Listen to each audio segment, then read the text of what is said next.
तर आज आपण प्रेझेंट परफेक्ट टेन्स शिकणार आहोत.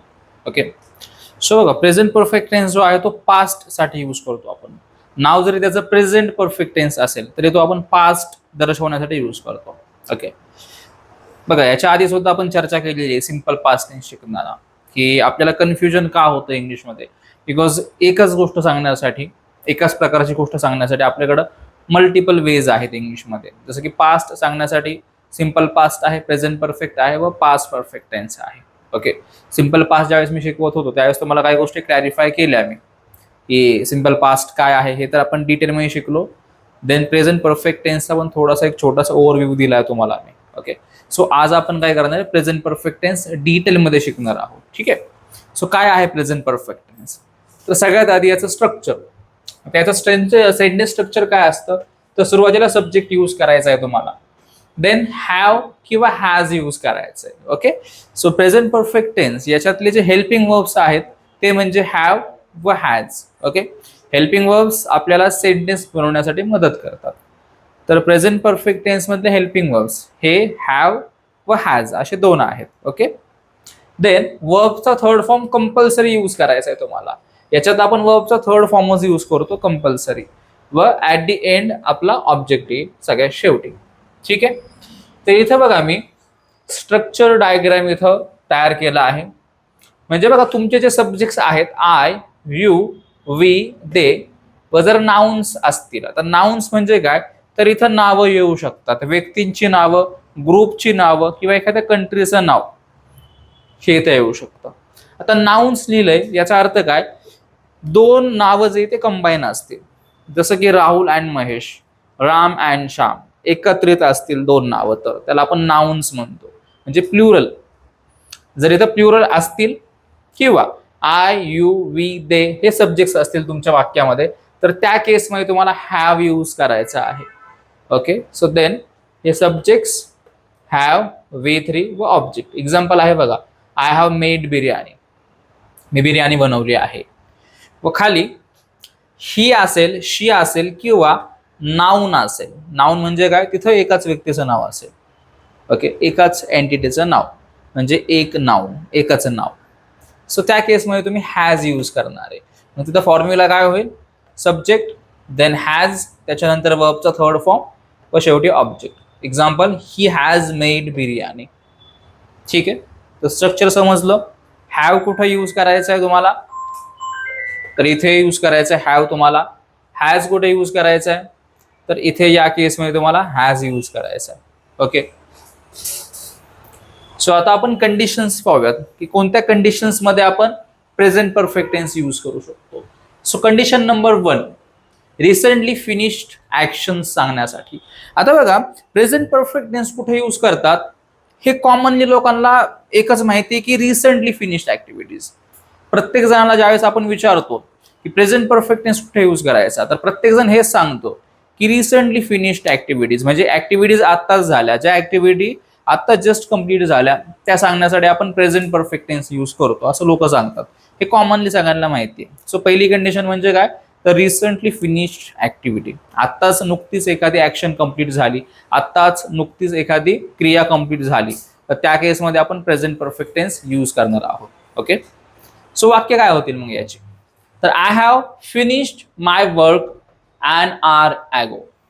म्हणजेच मी माझं काम 1 तासापूर्वीच कंप्लीट केलेलं आहे किंवा संपवलेलं आहे. बघा इथं आता काम संपण्याची ऍक्टिव्हिटी किंवा जे काम पूर्ण झालं ते आत्ताच रिसेंटली पूर्ण झालं. ऍक्शन आत्ताच रिसेंटली संपली, आत्ताच ऍक्शन रिसेंटली कंप्लीट झाली. ओके, त्याच्यामुळे आपण काय केलं, प्रेझेंट परफेक्ट टेन्स यूज केला इथे. Second example, he just has sent me a message. त्याने जस्ट आत्ताच मला मेसेज पाठवला आहे. अगेन रिसेंट ऍक्टिव्हिटी, आत्ताच नुकतीच त्या ऍक्टिव्हिटी काय झाली तर घडली आहे. तर आत्ताच नुकत्याच जर काही ऍक्टिव्हिटीज घडल्या असतील तर त्या ऍक्टिव्हिटीज सांगायच्या असतील आपल्याला, तर तिथे आपण यूज करणार आहोत present perfect tense. Okay, present perfect tense इथं परफेक्ट बसतो, प्रेझेंट परफेक्ट टेन्स यूज केला पाहिजे आपण तिथे. तर ही तर झाली condition number 1.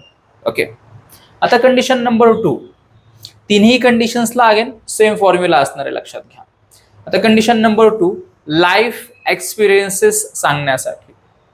Okay, life experiences सांगण्यासाठी म्हणजे ज्या गोष्टी आपण अनुभवल्या आपल्या लाईफमध्ये त्या सांगण्यासाठी आपण काय करणार आहे, प्रेझेंट परफेक्ट टेन्स आपण यूज करणार आहोत. तर याचे एक्झाम्पल्स काय होतील? तर example number 1, we have visited Mumbai. बघा एक्सपिरियन्स आहे हा मुंबईला व्हिजिट करण्याचा. वी हॅव विजिटेड मुंबई, आम्ही मुंबईला व्हिजिट केलं आहे. आपण सांगतो ना की हा मी तिथं जाऊन आलोय, मला अनुभव आहे त्या गोष्टीचा. वी हॅव विजिटेड मुंबई, आम्ही मुंबईला व्हिजिट केलं आहे. Second example, she has travelled by plane. तिने प्लेननी ट्रॅव्हल केलं आहे. आता बघा अशा बरेचसे लोक आहेत, सगळ्यांनाच एक्सपिरियन्स नसतो प्लेनने ट्रॅव्हल करण्याचा. त्यातल्या म्हणजे आपल्या भारतामध्ये वगैरे म्हणजे प्लेननी जर कोणी ट्रॅव्हल केलं तर मोठी गोष्ट वाटते प्रत्येकाला. सो तिला प्लेननी ट्रॅव्हल करण्याचा एक्सपिरियन्स आहे, तिला अनुभव आहे त्या गोष्टीचा, बिकॉज तिने प्लेननी ट्रॅव्हल केलं आहे. इथं काय सांगितलं जातंय, लाईफ एक्सपिरियन्स सांगितलं जातोय तिचा, की तिला प्लेनने ट्रॅव्हल करण्याचा एक्सपिरियन्स आहे, तिने ट्रॅव्हल केलं आहे प्लेनने. काय यूज केला आपण, present perfect tense. Third example, they have met Virat Kohli. Again बघा इथं आता या व्यक्तीला सेलिब्रिटीला भेटण्याचा एक्सपिरियन्स आहे, त्यांनी सेलिब्रिटीची भेट ही एक्सपिरियन्स्ड केलेली आहे, अनुभवलं आहे ते, की सॉरी इथं दे आहे म्हणजे त्या सर्वांनी, म्हणजे इथं देच्या केसमध्ये 2 किंवा 2 पेक्षा जास्त लोक असू शकतात. ठीक आहे, 2 किंवा 2 पेक्षा जास्त लोकांचा ग्रुप, त्या सर्वांनी विराट कोहलीला भेट दिली आहे किंवा ते सर्व लोक विराट कोहलीला भेटली आहेत. तर त्यांचा हा लाईफ एक्सपिरियन्स सेलिब्रिटीला भेटण्याचा, स्पोर्ट्समनला भेटण्याचा. ठीक आहे, तर हे आपण कशात सांगितलं, प्रेझेंट परफेक्ट टेन्स मध्ये आपण सांगितलं. आता कंडिशन नंबर 3 सगळ्यात महत्वाची, म्हणजे प्रेझेंट परफेक्ट टेन्सचा जर सगळ्यात मोठा फीचर कुठला असेल किंवा प्रेझेंट परफेक्ट टेन्सची सगळ्यात मोठी खासियत किंवा सगळ्यात जास्त यूज जिथं केला जातो तो म्हणजे हा वाला पार्ट, कंडिशन नंबर 3. म्हणजे खास present perfect tense condition number 3 साठी आपण यूज करतो. काय आहे कंडिशन नंबर 3? तर पास्ट मध्ये घडलेली ऍक्शन जिचा अजूनही प्रेझेंटवर इफेक्ट आहे हे सांगण्यासाठी. ओके, आता बघा अशी एखादी घटना जी पास्ट मध्ये घडली पण त्या घडलेल्या घटनेचा अजून सुद्धा आता सुद्धा प्रेझेंट वरती काय आहे तर परिणाम आहे. तर हे सांगण्यासाठी आपण काय करत असतो, प्रेझेंट परफेक्ट टेन्स यूज करत असतो. समजतंय? म्हणजे पास्ट मध्ये एखादी घटना घडली व तिचा जो परिणाम आहे, तिचा जो इफेक्ट आहे, इम्पॅक्ट आहे, हा अजून सुद्धा होतोय आपल्या प्रेझेंट वरती. बघा काही घटना अशा असतात की ज्या घडतात आणि घडल्यामुळे एवढा काय त्याचा सिरियस इम्पॅक्ट होत नाही आपल्यावरती. ती गोष्ट घडली आणि आपण विसरून सुद्धा जातो, लक्षात राहत नाहीत त्या गोष्टी आपल्या. का? कारण की नॉर्मल गोष्टी असतात, एवढ्या मोठ्या गोष्टी नसतात. बट काही गोष्टी एवढ्या इम्पॅक्टफुल असतात की त्यांचा परिणाम हा आज सुद्धा आपल्या लाईफवरती होत असतो. मग तो चांगला असू शकतो किंवा वाईट असू शकतो. ठीक आहे, गुड एक्सपिरियन्सेस और बॅड एक्सपिरियन्सेस. काही गोष्टी आपल्याला लॉंग टर्म मध्ये हॅपीनेस देऊन जातात किंवा लॉंग टर्म मध्ये प्रॉफिट देऊन जातात, व काही गोष्टी आपल्याला लॉंग टर्म मध्ये सॉरो देऊन जातात, दुःख देऊन जातात किंवा लॉंग टर्म मध्ये लॉस देऊन जातात, नुकसान देतात लॉंग टर्म मध्ये. ठीक आहे, ओके. सो एक्झाम्पल्स पाहूयात आपण. बघा example number 1, he has failed in UPSC exams last attempt. आता एक मुलगा आहे ज्याचा की UPSCचा लास्ट अटेम्प्ट चालू होता, फायनल अटेम्प्ट.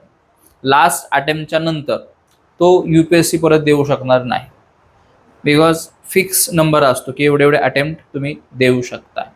ओके, आता या व्यक्तीचा लास्ट अटेम्प्ट आहे, म्हणजे यांनी खूप वर्ष जे ते खर्च केले त्याच्या लाईफमधली UPSCच्या एक्झामसाठी, संपूर्ण झोकून दिले स्वतःला.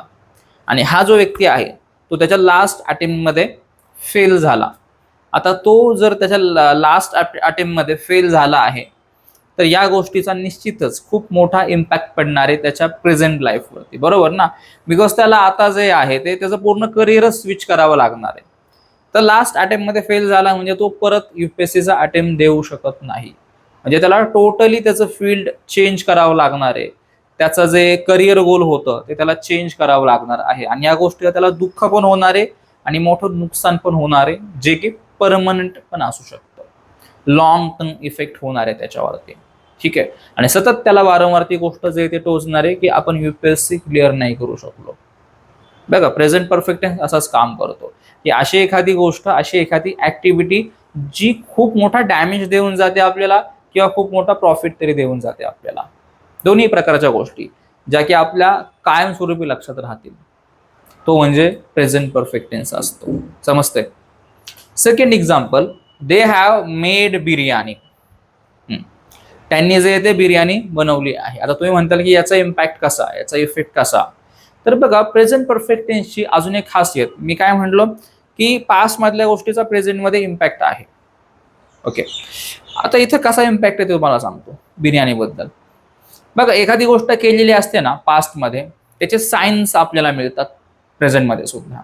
जसं की एखाद्या व्यक्तीने बिर्याणी बनवली आणि ती बिर्याणी जर बनवलेली जी बिर्याणी आहे ती जर आत्ता पण आपण पाहू शकतोय, आत्ता पण आपण त्याला स्मेल करू शकतोय, आत्ता पण आपण त्याला खाऊ शकतोय, तर त्या केसमध्ये आपण प्रेझेंट परफेक्ट टेन्स यूज केला पाहिजे. का? बिकॉज प्रेझेंट परफेक्ट टेन्स हा पास्ट आणि प्रेझेंटमध्ये कनेक्शन बनवत असतो. लक्षात घ्या, खूप इम्पॉर्टंट आहे प्रेझेंट परफेक्ट टेन्स. तर पास्ट आणि प्रेझेंट यांचं एक कनेक्शन बनवतो कोण? Present perfect tense. आता इथं कनेक्शन कसं बनलं? तर बघा, दे हॅव मेड बिर्याणी, त्यांनी काय केली आहे? बिर्याणी बनवली आहे. तर जी बिर्याणी बनवली पास्टमध्ये, बघा ना पास्टमध्ये ऍक्शन झाली ना ही बिर्याणी बनवण्याची, आणि जर इथं प्रेझेंट परफेक्ट टेन्स यूज केला आहे हे सांगण्यासाठी, तर याचा अर्थ असा आहे की जी बिर्याणी बनवली आहे ती बिर्याणी उरली आहे अजून सुद्धा खाण्यासाठी, म्हणून तर इथं प्रेझेंट परफेक्ट टेन्स यूज केला आहे. कारण की प्रेझेंट परफेक्ट टेन्स हा पास्ट आणि प्रेझेंटमध्ये काय करतो? एक कनेक्शन बनवतो, आणि पास्ट म्हणजे जे घडलं ना त्या घडलेल्या गोष्टीमुळं अजून एक रिॲक्शन येत असते. लक्षात ठेवा, म्हणजे ऍक्शनला रिॲक्शन आहे. प्रेझेंट परफेक्ट टेन्स म्हणजे काय? तर थोडक्यात ऍक्शनला रिॲक्शन. ऍक्शन झाली बिर्याणी बनवण्याची, त्याला एक रिॲक्शन येणार आहे, काय? बिर्याणी खाण्याची. आणि साईन दिसतात आपल्याला, जी गोष्ट घडली त्याचे साईन्स आपल्याला प्रेझेंटमध्ये दिसतात, म्हणून आपण त्याला प्रेझेंट परफेक्ट बोलतो. लक्षात ठेवा, जरी तो पास्ट आहे तरी सुद्धा आपण त्याला प्रेझेंट परफेक्ट त्याच्यामुळेच म्हणतो, बिकॉज तो पास्ट आणि प्रेझेंटमध्ये कनेक्शन बनवतो. दुसरी गोष्ट म्हणजे पास्टची घटना प्रेझेंटवरती इम्पॅक्ट टाकते. तिसरी गोष्ट म्हणजे पास्टमध्ये घडलेल्या गोष्टींचे सायन्स आपल्याला दिसतात. ठीक आहे, त्याचे पडसाद आपल्याला दिसतात. समजतंय? काही डाऊट्स आहेत का? तर third example, I have kept mobile on table. Me mobile टेबलवरती ठेवला आहे. आता बघा तुम्ही मोबाईलवरती टेबल जे ते मोबाईल जो तो टेबलवरती ठेवला आहे, आणि तो जो मोबाईल आहे तो अजून सुद्धा टेबलवरतीच आहे. ओके, तुम्ही जो मोबाईल टेबलवरती ठेवला आहे तो अजून सुद्धा टेबलवरतीच आहे. म्हणजे जी घटना झाली पास्टमध्ये त्याचे प्रूफ किंवा त्याचं म्हणतो ना आपण एक साईन, ते अजून सुद्धा त्या टेबलवरती काय आहे? प्रेझेंट आहे. म्हणजे पास्ट मधल्या घडलेल्या घटनेचा इथे इम्पॅक्ट दिसतोय ना आपल्याला, बरोबर ना? तुम्ही पास्टमध्ये ऍक्शन केली त्या विशिष्ट प्लेसला, आणि जो दुसरा व्यक्ती आहे तो मग मोबाईल घेण्यासाठी कुठं जाणार आहे? ज्या रूममध्ये तुम्ही टेबलवरती मोबाईल ठेवला आहे त्या रूममध्ये जाऊन तो काय करणार? टेबलवरचा मोबाईल जो तो घेणार आहे. म्हणजे अगेन ऍक्शनला काय आहे? इथे रिॲक्शन आहे, आणि जी ऍक्शन केली त्याचं आपल्याला साईन पण दिसतंय. बरोबर, मोबाईल टेबलवर ठेवला तर आपल्याला मोबाईल टेबलवरतीच भेटणार आहे. समजतंय प्रेझेंट परफेक्ट टेन्स काय आहे ते?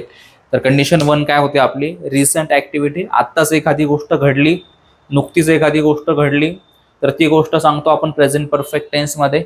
फॉर्म्युला सब्जेक्ट, सब्जेक्टच्या नंतर हॅव किंवा हॅज, देन वर्बचा थर्ड फॉर्म व ॲट दी एंड ऑब्जेक्ट असणार आहे. दुसरी कंडिशन काय होती आपली? तर लाईफ एक्सपिरियन्सेस, म्हणजे तुम्ही ज्या गोष्टी अनुभवल्या तुमच्या लाईफमध्ये, चांगल्या असो वाईट असो, त्या दोन्ही प्रकारच्या गोष्टी तुम्ही कशात सांगणार आहे? प्रेझेंट परफेक्ट टेन्समध्ये. Again same formula, subject have किंवा हॅज, देन V3 व ॲट दी एंड ऑब्जेक्ट. तिसरी गोष्ट आत्ताच पाहिली आपण काय की पास्टमध्ये घडलेली गोष्ट त्याचा प्रेझेंटवरती काय आहे? इम्पॅक्ट आहे, किंवा पास्टमध्ये घडलेली गोष्ट त्याचे साईन आपल्याला दिसतात ते प्रेझेंटमध्ये, किंवा पास्टचा आणि प्रेझेंटचा काय आहे? एक कनेक्शन आहे. ठीक आहे, ऍक्शनला रिॲक्शन आहे. सो त्या केसमध्ये आपण काय करणार? प्रेझेंट परफेक्ट टेन्स यूज करणार. फॉर्म्युला सेम, सब्जेक्ट, सब्जेक्टच्या नंतर हॅव किंवा हॅज, देन वर्बचा थर्ड फॉर्म व at the end object. Okay, तर इथं स्ट्रक्चर डायग्राम पण मी ड्रॉ केलेला आहे. हे जर सब्जेक्ट्स असतील तर तुम्ही हॅव प्लस V3 व ऑब्जेक्ट यूज करणार आहे. ओके, हे सब्जेक्ट्स देन हॅव, त्याच्यानंतर वर्बचा थर्ड फॉर्म व ऑब्जेक्ट, आणि हे जर सब्जेक्ट्स असतील तुमचे देन मग सब्जेक्ट प्लस हॅज देन वर्बचा थर्ड फॉर्म व ऍट दी एंड तुम्ही यूज करणारे ऑब्जेक्ट. ठीक आहे, तर समजलं का प्रेझेंट परफेक्ट टेन्स काय आहे ते? काही डाऊट्स आहेत का?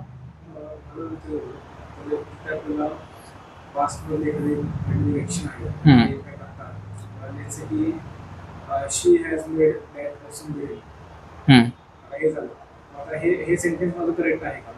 माझ्याकडे काहीच म्हणजे हे नाहीये, मला सांगायचं काय की ती बिर्याणीची ती केली होती चांगली होती, सांगतोय की she has made that awesome biryani, हे बरोबर आहे.